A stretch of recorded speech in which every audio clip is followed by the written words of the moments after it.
Welcome to Hold the Line. I'm Ben Ferguson, host of the Ben Ferguson Show, filling in for my good friend tonight, Buck Sexton. It's nice to be with you this evening. I want you to kind of clear your head for just a moment, and I want you to stop believing everything they're saying on TV and hear me out on a theory. I'm talking about the border crisis. There is an actual crisis at the border, but it's a crisis that seems to be getting worse, and it could be on purpose. I want you to think about the Biden administration for a moment. I'm not sure they want to fix this crisis. In fact, I think this crisis they created to make sure they can bring as many people in this country as quickly as possible so that hopefully they can actually give them amnesty. You look at the pictures that are on the screen right now. If that is what you've done, then the question is, how do you undo it? Well, this administration seems to be doing nothing to undo this crisis. This is a two-part crisis, by the way. This is a crisis at the border just from a pure, just humanitarian standpoint. But it's also a crisis, as I would refer to as an invasion. And then there's the health aspect of this. How many of these people have COVID? How many of these people are not being tested? Remember, this is the same party that has said over and over again, you can't go to church. Your kids can't go to school. You can't go to a movie theater. You have to have nowhere to eat when you go to a restaurant. Takeout only. We must shut you down. We'll even arrest you if you break our rules. Well, every rule that they've been demanding of the American people for the last year, they're breaking in this one simple video that you are watching on the screen. So the question has to be asked, why? Well, apparently it is because they've figured it out. They need new voters in this country. They need a large new book of voters. And these are the people they're hoping will vote for them in the future. Now, if you think that Joe Biden's telling people around the world to not come to America, well, you're wrong. It's not happening. In fact, Joe Biden seems to be telling people around the world, keep coming into this country. We're expanding our capacity, is what he said in the last 24 hours. He's now using military bases to announce like it's a new hotel. Come on over to America. We've got 5,000 new hotel rooms for you to stay in. Take a look at the president in his own words and ask yourself this question. Does this sound like a guy that's trying to stop a crisis at the border? And today, I went to, for example, I used all the resources available to me, went to the Defense Department, and the Secretary of Defense has just made available Fort Bliss, 5,000 beds. Be immediately available. 5,000 beds in the Texas border. So we're building back up the capacity that should have been maintained and built upon that Trump dismantled. We're building back up the capacity. By the time this gets translated to people that are thinking about coming into this country, what they just heard was, we're open for business. Come on across the border. In fact, the people that smuggle these individuals into America, the coyotes, their business is booming. And the cartels are in on this as well. We have now been told by people at the border that they've actually stopped shipping drugs on purpose because you can make more money having a human being come across the border. And when it's wide open and you're expanding capacity, to quote the President of the United States of America, and we got 5,000 new shiny beds that will keep you safe on a U.S. military base, why would anyone not want to come to America right now? We're also hearing from the coyotes who are saying, hey, we can't even handle all the people coming across the border that want to come. We'd love to take their money, but we're at max capacity. So I go back to the original question that I asked you at the very beginning. Is it possible that Joe Biden and the Democratic Party is totally okay and orchestrated this, quote, surge at the border on purpose? The answer is yes. If you don't believe me, listen to the people that protect the border talking about the influx of number of individuals that are flooding our border right now. So let me give you the capacity. The capacity for this location for COVID purposes is 250. For previous to COVID, the total capacity was 1,000. But I'm holding, like I said, we're holding over 4,100 subjects in this location alone. So you do the math. We're way over capacity. We're like 700% over capacity. Now, if you think Democrats give a crap about illegal immigrants or them getting COVID or the 6-foot rule, They don't. They don't care about them. They only care about winning re-election. So let's talk about the politics of this for a second. Insert AOC. Remember AOC, the new congresswoman that went down to the border when Donald Trump was the president, clinging on to a fence and crying for the humanitarian crisis that we had at the border. They said that it was human rights abuses, that these were concentration camps. Where is AOC now?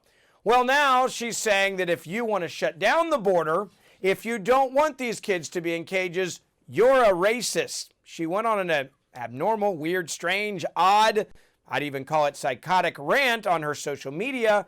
Take a look at AOC in her own words. They want to say, what about the surge? Well, first of all, just gut check, stop. Anyone who's using the term surge around you consciously is trying to invoke a militaristic frame. And that's a problem because this is not a surge.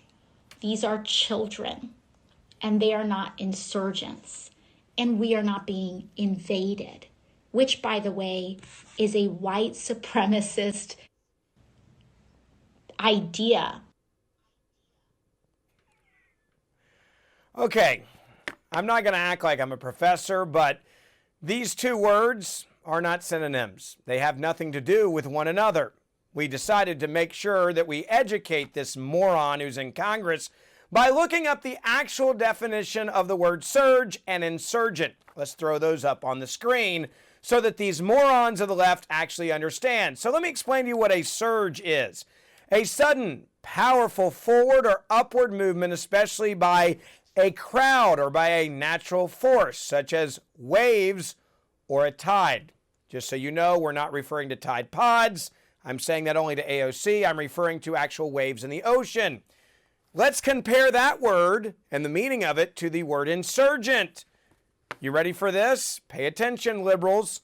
Insurgency definition: an active revolt or uprising. Just so you know, these two words are not related to one another. AOC has no idea what these two words actually mean. But when you're screaming racism all the time to get you out of jail for your terrible policies, why not do it again like she just did? It was inhumane. It was a concentration camp when she originally came into Congress when Donald Trump was in office. Times 10, the number of people being held during a pandemic while people have COVID. And she says, you can't talk about this because this is an issue of racism. An issue of racism. So let's go back to Joe Biden for just a moment and his entire team. Is there anything they've actually done that makes it look like they want to deal with this problem, meaning stop this problem, stop the insurgency at the border? Is there any part of them that shows anything that they have done to make this stop? No.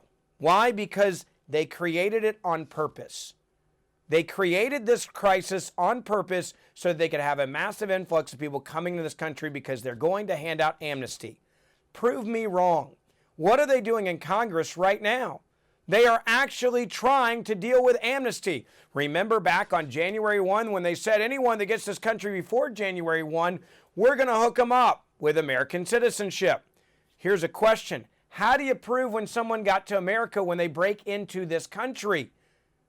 I'm looking at my watch right now thinking if I come across the border now, there's a pretty good chance that I still might get in before the January 1st deadline that they have arbitrarily put out there. You have no paperwork when you come across the border and sneak in illegally. How can I prove that you actually weren't here? It's not like you're using a visa in the middle of the desert. You're not. This is an orchestrated effort by the Democrats on the left to bring as many people as they can that they can then give amnesty to moving forward. And it's going to bankrupt America. It is going to bankrupt these border states. There's also another aspect of this. I don't care what you believe politically.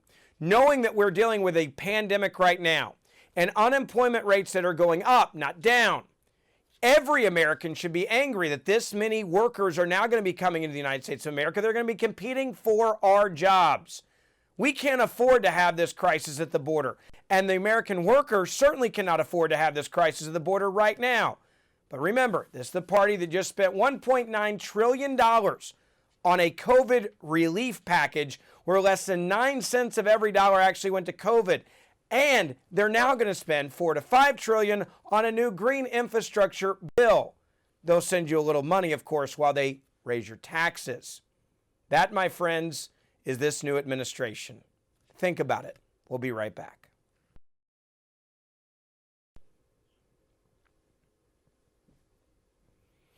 Welcome back to Hold the Line. Ben Ferguson filling in for my good friend Buck, and we are talking about the crisis at the border.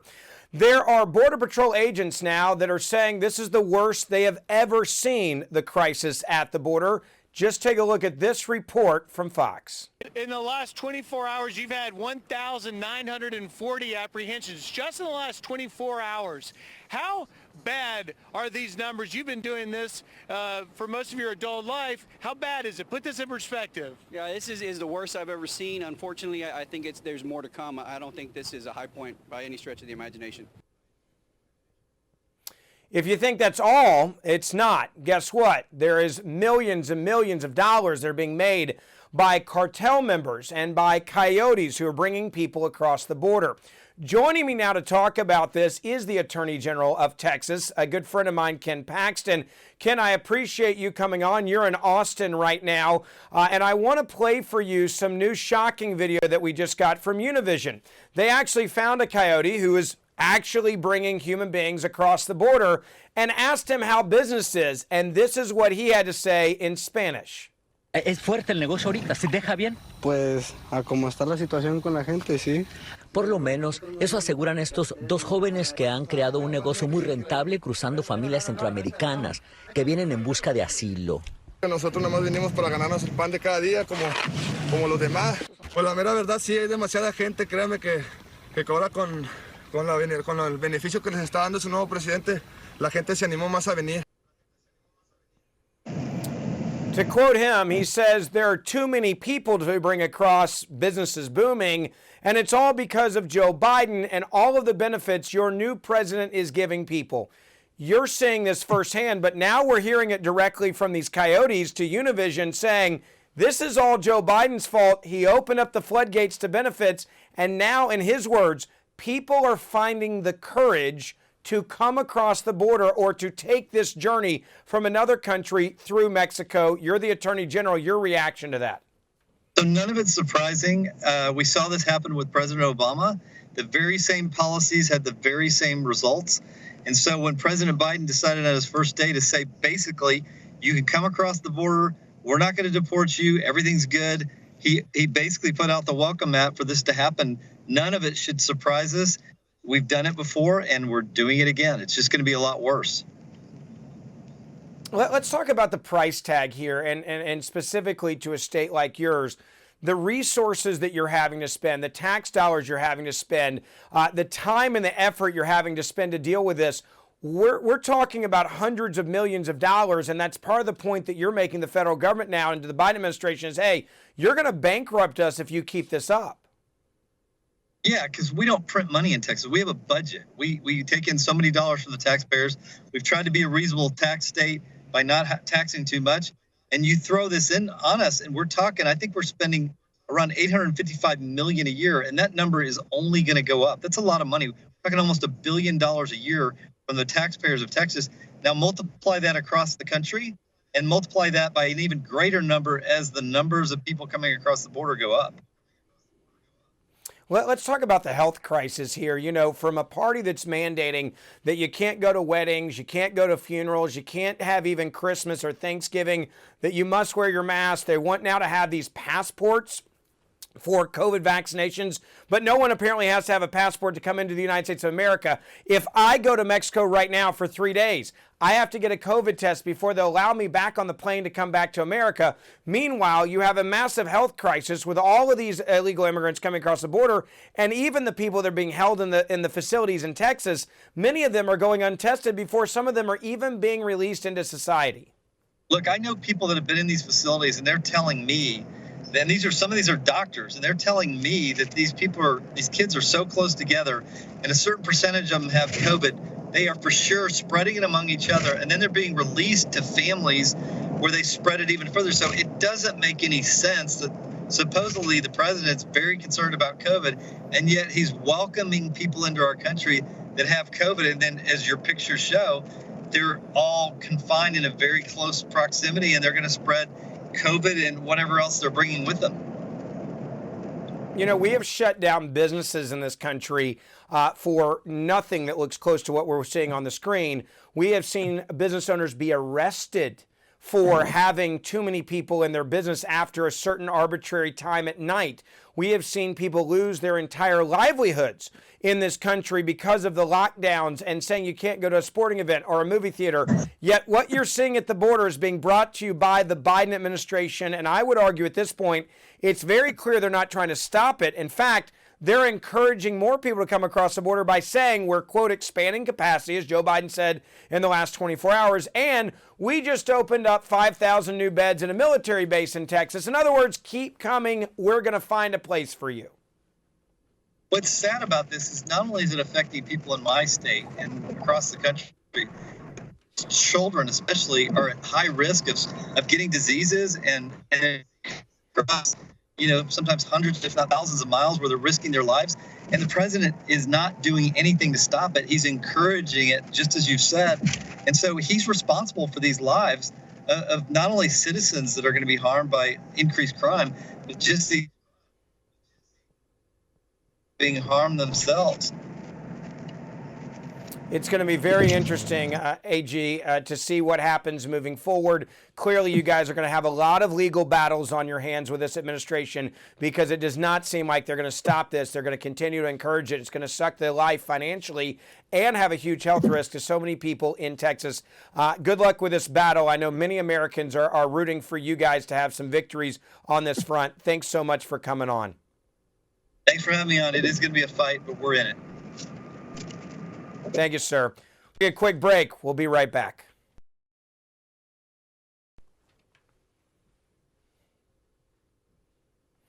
Welcome back to Hold the Line. Ben Ferguson filling in for my good friend Buck Sexton tonight. And you may have heard about this new idea Democrats are putting out, which is that you need a vaccine passport, a COVID-19 vaccine passport, to pretty much get your freedoms back, which they've taken away from you over the last year.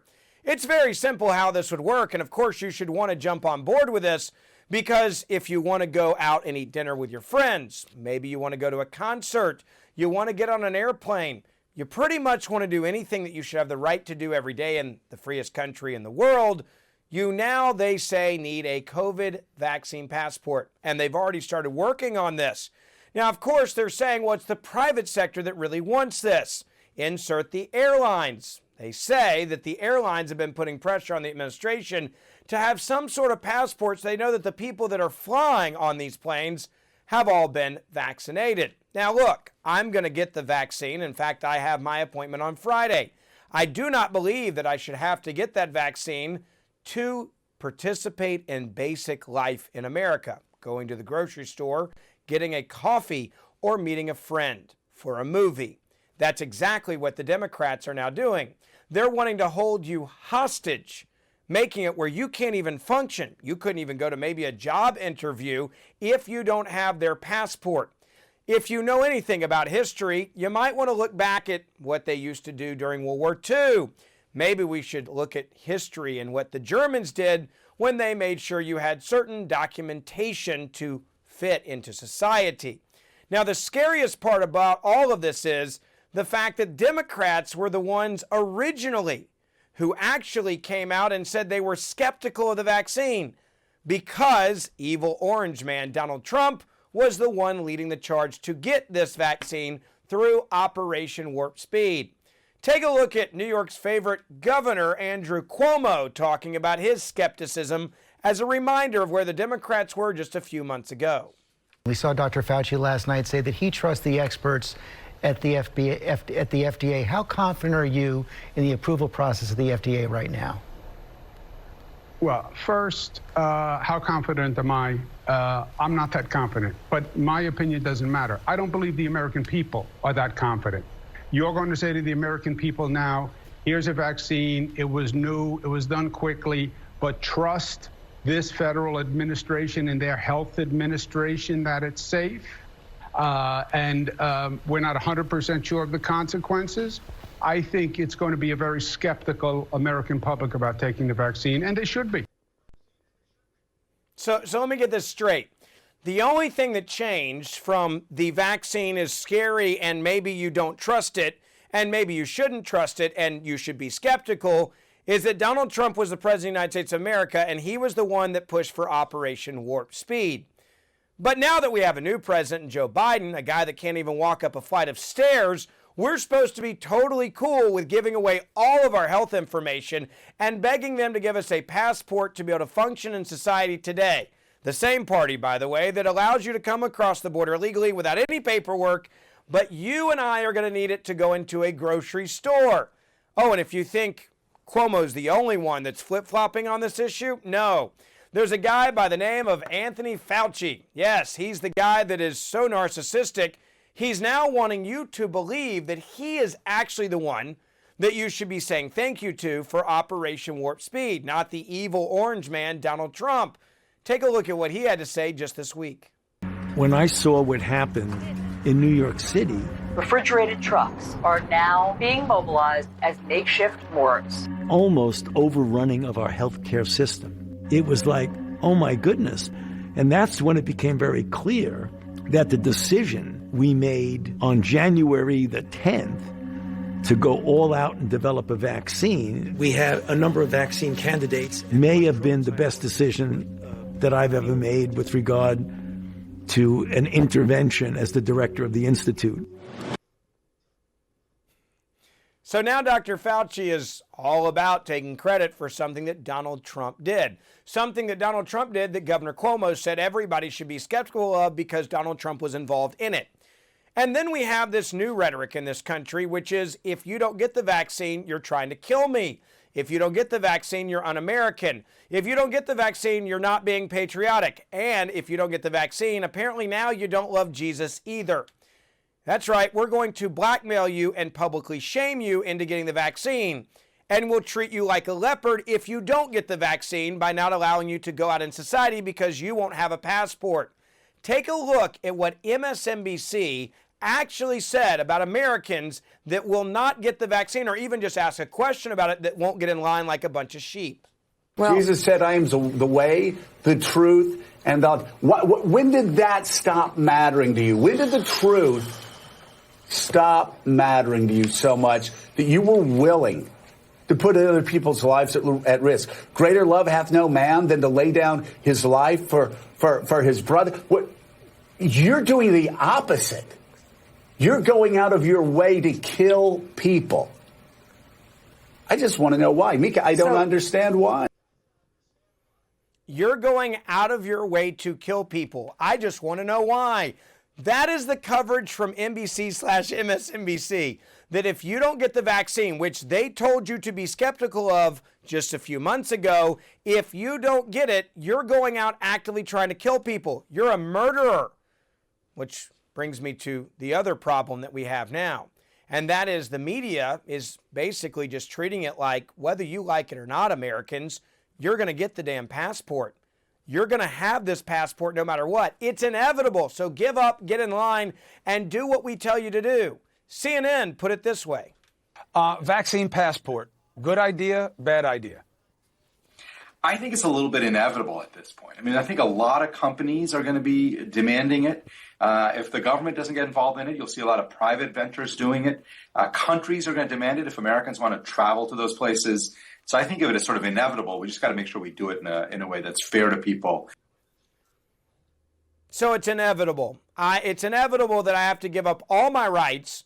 I can't congregate. I can't go to church. I can't have my kids in school. I can't go shopping. I can't get on a plane. I can't travel internationally. It's inevitable unless I get the vaccine that you're demanding that I get.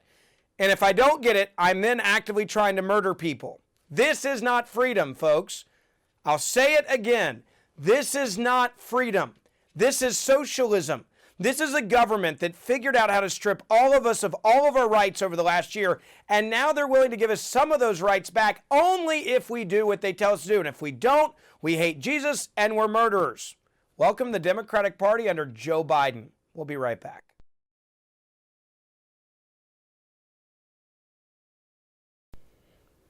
Welcome back to Hold the Line. Ben Ferguson filling in for Buck Sexton this evening.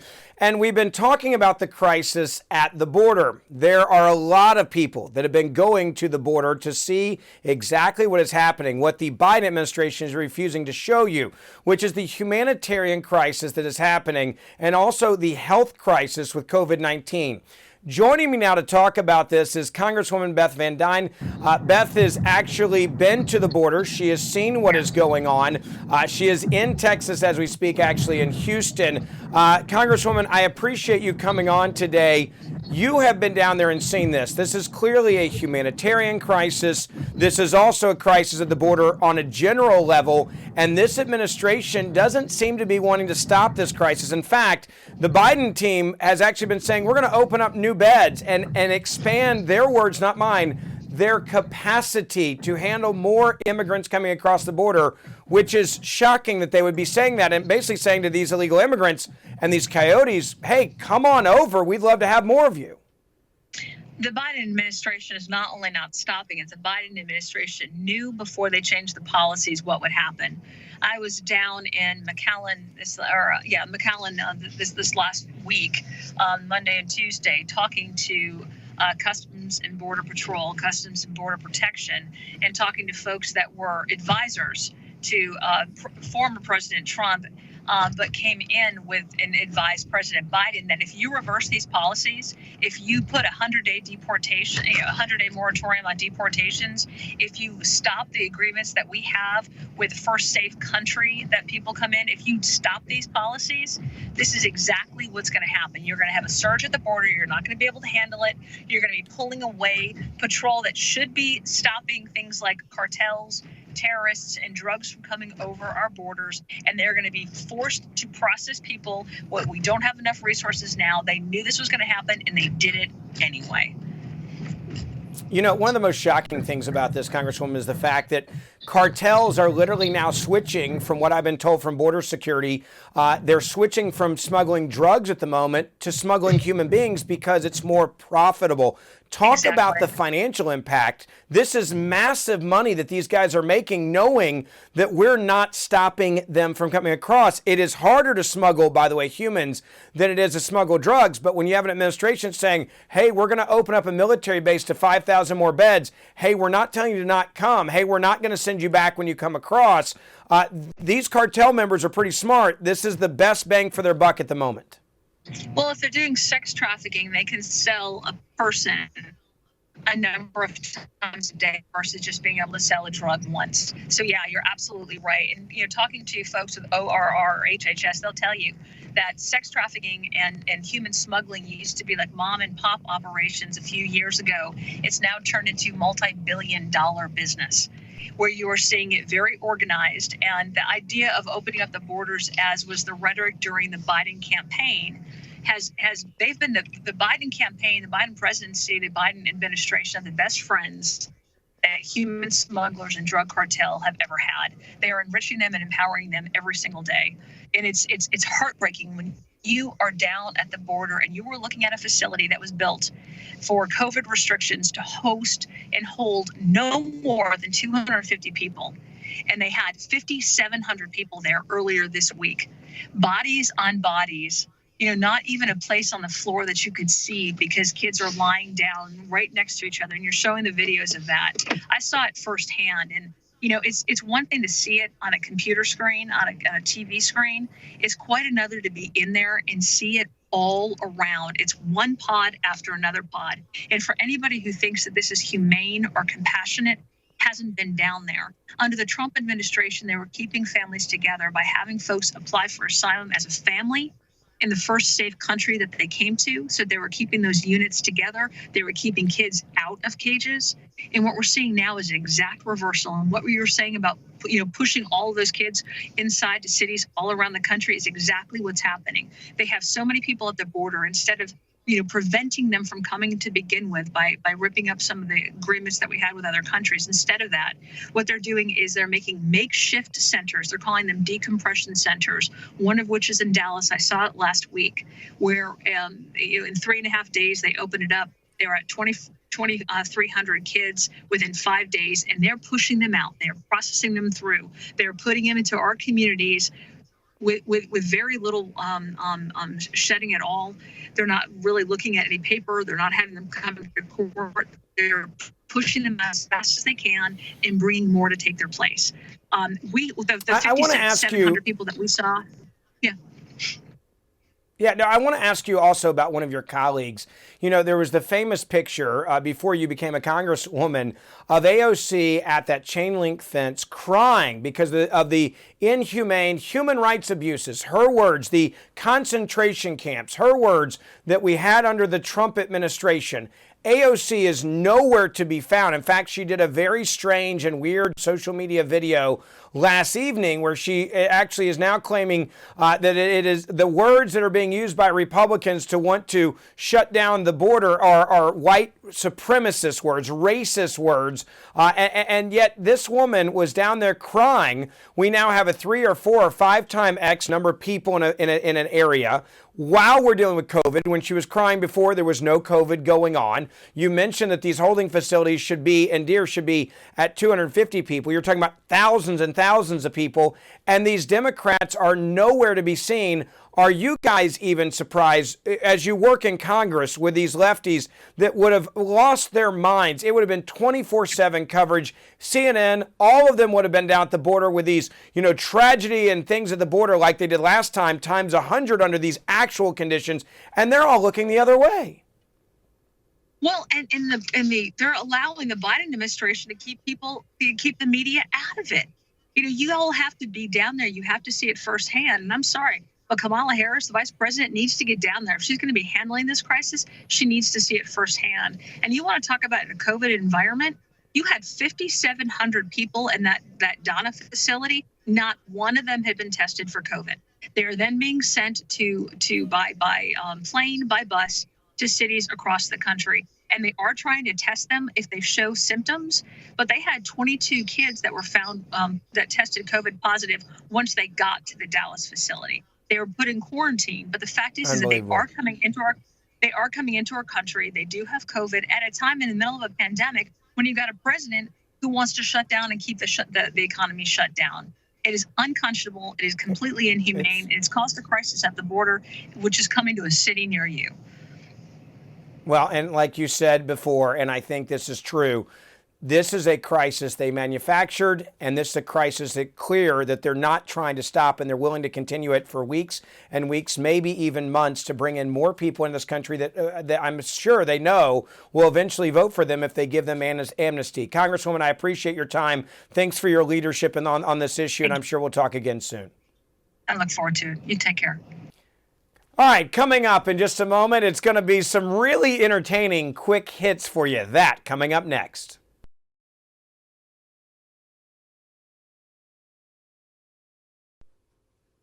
Welcome back. Ben Ferguson filling in for my good friend Buck Sexton, and I can tell you this tonight.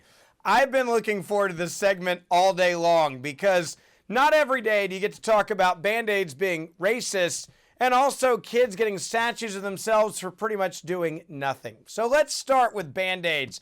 So did you know that Band-Aids are bad? They are bad. Apparently they're not just bad, but they're also racist, says the people that are educating our children in America. Take a look. White privilege. Think about it. Whose flesh tone is this? I have brown Band-Aids in my classroom. I had to special order them. They're twice as much as these, and they're hard to find, and they're frequently out of stock. But when I hand a brown child a white Band-Aid, I am literally adding insult to injury, and I refuse to do that in my classroom. I'm just curious, like my Flintstones vitamins, are those now racist and white privilege in some way when you're a kid? Or what if you get like the SpongeBob SquarePants or the Nickelodeon or whatever the hell they are now, Peppa Pig Band-Aids? Are those like a double dose of white privilege or UK white privilege because Peppa's from the UK? This is the people that we have employed to educate our children. They're not educating our children. They're failing them statistically nationwide. And they're the same nut jobs who are now looking at you, telling you that a Band-Aid is white privilege. You want to know how you can lose a country in one generation? Keep hiring these crazy people to educate our children. Which brings us to another insane story from this week. That, my friends, is the White House. The White House is in trouble right now because apparently, through what we've been told through the media, is when there were Asian Americans demanding more jobs at the White House because of a shooting that happened in Atlanta that apparently had nothing to do with race. You had a deranged individual that become addicted to sex, his own words, who said he was angry at the people that were in the sex worker jobs that were taking all of his money and getting him addicted to sex. And he did not target them because they were Asian Americans. But we didn't want to hear that. No. Instead, we decided that these were going to be considered hate crimes against Asian Americans. So now we must have more Asian Americans get jobs at the White House. Apparently, the White House was not very kind when there are different people in leadership in the Democratic Party saying, you better give us more Asian Americans in the White House. They said, calm down. You got Kamala Harris. It's going to be okay. Well, that kind of backfired on him, and now the White House press secretary is having to clean it all up by promising, we're going to give you another Asian American in a high-profile position, so you'll all be okay. We've had a range of conversations with Senator Duckworth since that call, which happened about a week ago, including a commitment to naming a high-level Asian American member of the AAPI community to a position in the White House. And that's something we're working to do through consultation with a range of officials and elected officials as well.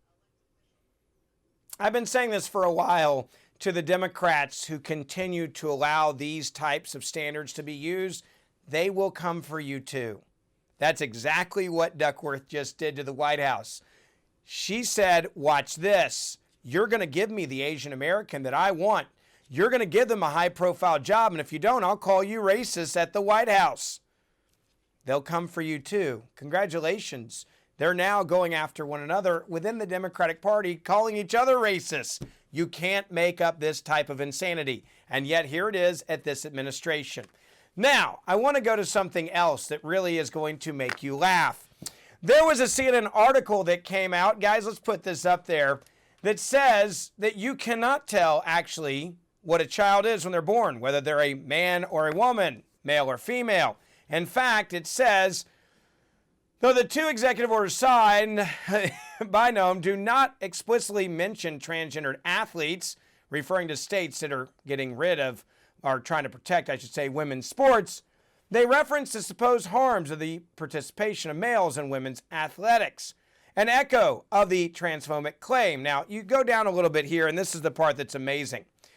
CNN now says it's not possible to know a person's gender identity at birth, and there is no consensus criteria for assigning sex at birth. Now, I did a lot of research today and called doctors. Every doctor I talked to said that in medical school, they were taught the difference between a penis and a vagina. They all said there is a difference, and it's very easy to figure out the difference between who is a man and who is a woman. But apparently CNN says you can't do that anymore because it might offend somebody in America. That, my friends, is CNN. And lastly tonight, one other story that I want to show to you, and this one's pretty funny as well. Nike has decided to sue a rapper who decided to make some 666 shoes with some blood in them, not a joke, and have 666 pairs. Now, I'm not defending this guy. I want to make this very clear. Little Nas X Satan shoes for trademark infringement. But I do want to bring up this. Nike says, hey, we're suing the art collective behind the Little Nas X Satan shoes that have sparked a social media backlash. All 666 pairs sold out Monday.